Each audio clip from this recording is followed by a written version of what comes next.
1 week after this beaming couple's wedding, a chilling scene. She pushed her new groom over a cliff. The bride then told multiple lies. I received text messages from Jordan, and as the days continued, her stories changed. First story was that she was not aware of who Cody was with. At a later time, the story was that she was there when he left and that he had left with some friends from Seattle. She saw him leave, never saw him again. Then suddenly she goes out and single-handedly, amazingly, finds his body. Very steep area, very treacherous. Right then, I felt like she had something to do with Cody not being with us any longer. Graham later admitting to police soon after they went for a hike at Glacier National Park, they argued.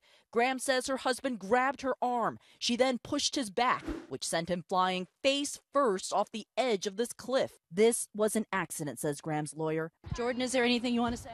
Saying nothing to us, now a defendant leaving court with her parents, ordered to remain on home confinement before her trial.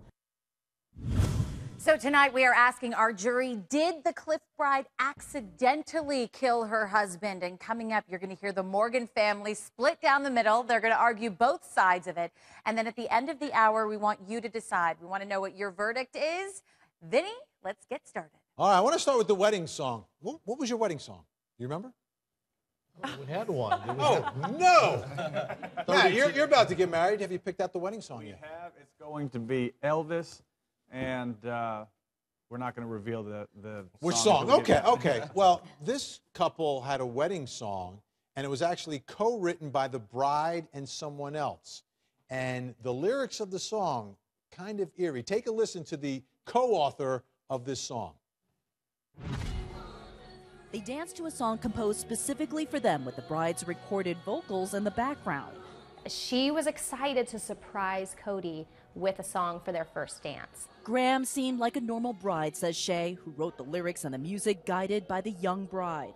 And so now when I hear those words, it's a little creepy.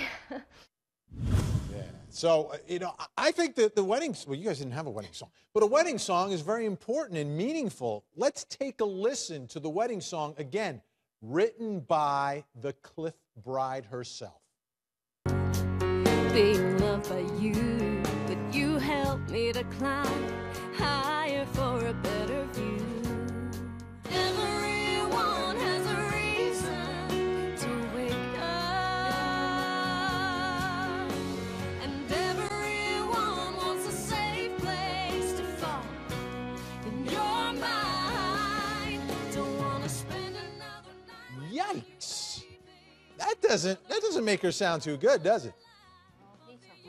Safe place to fall, did he? No, he didn't. I mean, I think this is what may have been on her mind. Is this like a premonition of what's going on here?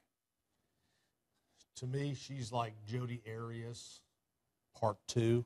I mean, this song could have been Earl's Gotta Die. I mean, it's so bad. I don't know. I mean, I think it's an unfortunate song. I mean, she meant it to be a grand gesture. They live in Montana. All they do is go out and see mountains, and she thought it was going to be sweet, and it turned out not so sweet. Well, she's said a few different stories here, right? She says at first that, they went away in some car, and then she discovers the body 4 days later, but she knew where it was all along. Now she's saying an accident. How do you explain changing stories? Well, I think, Vinny, at the end of the day, she brought the police to the alleged crime scene. I don't think she would bring the police to the place of the crime unless it truly was an accident, because he could have laid there undiscovered for the duration of time. We don't know. But Vinny, keep in mind, she created or allegedly created an email account, sent the email out 3 days before she was charged. How do you guys explain that? I mean, it's not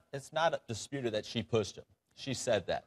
I think she meant to push him. I think she meant to be an accident. She didn't mean for him to fall down the cliff. And then she panicked. I think it's pretty much a panic situation. Like, he's dead. She was a part of it. A fight happened. She pushed him. You know who's got no panic, though, on the eve of his wedding here is Matt, right? Nervous at all. Matt's going to go to an island, I think. There are no cliffs on it. All right, let's